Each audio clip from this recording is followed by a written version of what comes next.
It's Big Board Sports with Roger Wyland on 104.5 The Team.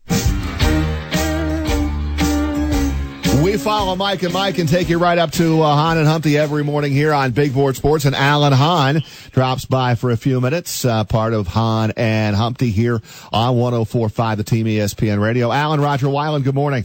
Good morning, Roger. How you doing, man? I'm good, man. Thanks for a few minutes. I watched the whole Giants game yesterday. Let me start there. And certainly not impressed, certainly not with their offense. And I know they had that 6-game winning streak, and but the way they've been playing even during that winning streak left a lot to be desired at times, and certainly against Cleveland. And that kind of showed yesterday against a Pittsburgh team that woke up.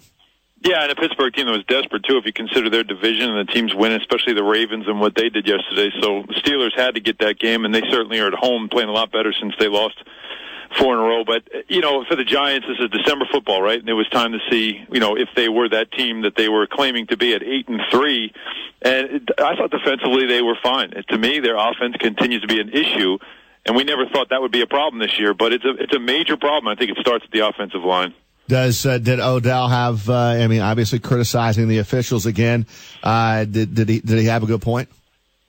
I don't know. I don't think anybody wants to hear talk like that after a loss. That's for sure. I mean, he did have a good game. So typical Odell. Team loses, he plays well, so he's got a lot to talk about. I think it's already getting tired around here with this act that he's got. But he certainly is a player that produces, and he's the only player on that offense that is producing for them. But the stuff we're seeing with him, whether it's smiling when Antonio Brown scores a touchdown, or even revealing the fact that they hung out the night before. I mean, all that stuff to me is going to get lost on fans really quickly. Yeah, I don't know about you. I had a real problem with the smiling, the little clap here after his buddy Antonio Brown, because once you're on the field, man, all that stuff. I mean, you're competing, you're trying to win this game. I don't think your teammates appreciate that.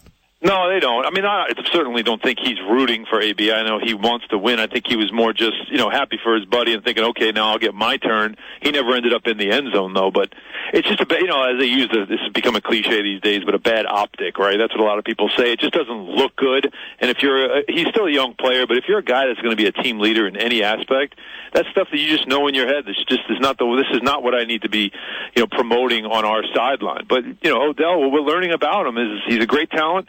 But he's a singular talent, which means he's by himself, which means he's about himself. And I think that's something that when you're the Giants going forward, with that locker room, you've got to think, is this what we want around? They've got a big decision to make with him soon about what they want to do with him contract-wise. Again, great player, puts up huge numbers, but is he really what you want the Giants to be about? Big question to be asked here in the next couple of years.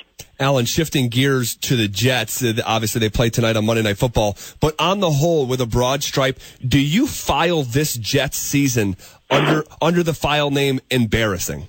I file it under seen it before, right? Been there, done that. I think we're so numb to it at this point that when it's when they have good years that we kind of like perk up.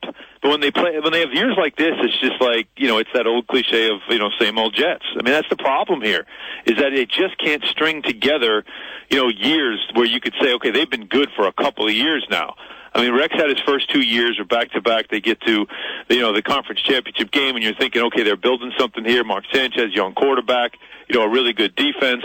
And then they start, they make terrible business personnel decisions with their roster, and everything falls apart. So I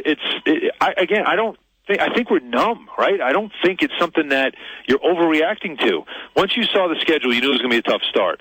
And then once you saw how they played in the first couple of weeks, losing to Cincinnati week 1 at home, which was ridiculous. Should have won that game. And so you just look at them and you're like, yeah, okay, so they're not the team we thought they were. And you know what? Maybe week 17 last year told us who they really were. And Alan, how bad must Petty and Hackenberg be that they can't get them on the field because you need Fitzpatrick out there to win the game? Yeah, I mean, obviously, right? I mean, if Hackenberg had any chance, I mean, if he looked even a little bit good in practice, you'd think they'd want to go to him to show off. All right, look, we got this young player. But they called it at the start of the season a redshirt year, and so that's what you expect will happen. But Petty's the guy that's really surprising, because I thought against the Rams in the first half, he looked okay. Like, he didn't look terrible. And in the second half, it looked like they just dialed back the play calling to kind of keep it conservative and try to win that game in single digits, which is ludicrous. So, whether or not it's a good scenario to put a young player in, I don't know. But I do know this, is that if you're trying to win games and you're 3-8, I mean, what are you trying to win for? Because you certainly don't care about your fans. Your fans want to see the future. If you're trying to build something going forward, you would think that you would start thinking about the future, but that's not happening right now. And, it continues to be about the veterans. And what have the veterans done for you? I mean, what has Darrelle Revis done for you? What has Brandon Marshall done for you? Nothing. So why do they keep getting rewarded with playing time? At this point, I think the fans are done seeing guys like that. Yeah, and I told our audience, anybody out there in the Capital Region wants a ticket tonight to go to that game, I'm sure you can find one, sit right in the 50-yard line if you want. There'd be nobody around, right? No, it's really amazing, too. Like, if it was anybody other than the Colts, you imagine that the building would be filled with the other team's fans at this point, like we saw when the Patriots came to town. But it's going to be too damn cold tonight to be going to that game, right? To sit out and watch that.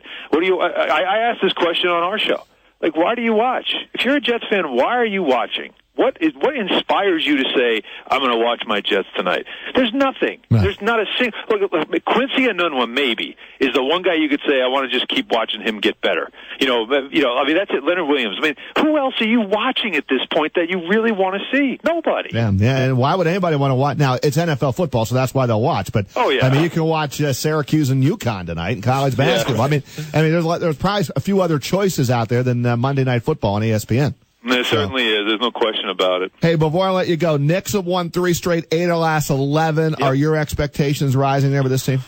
Yeah, you know what? Here's the thing: is the fact that they're still really. I mean, Derrick Rose said it last night. They're not close to the team that they think they can be, and yet. And this is a soft part of the schedule. Everybody will acknowledge that. They're playing a lot of sub-500 teams right now, and they're taking advantage of it. So while they're blowing leads, you also have to look at the fact that they're building those leads. And so I think that they're so far from as good as they can be, and yet they're 2 games over 500 at the 20-game mark for only the third time in the last 15 years. Wow. So, yep. Which way do you want to look at it? Glass half full, glass half empty? It's been a long time since you could say they were over 500, so at least they've got that going, and they still have a long way to go. Alan, have a great show in a half hour from now, and we'll talk to you down the road. You got it, Roger. Thanks. Thank you, Alan. Hahn and Humpty. Follow our show here on Big Board Sports.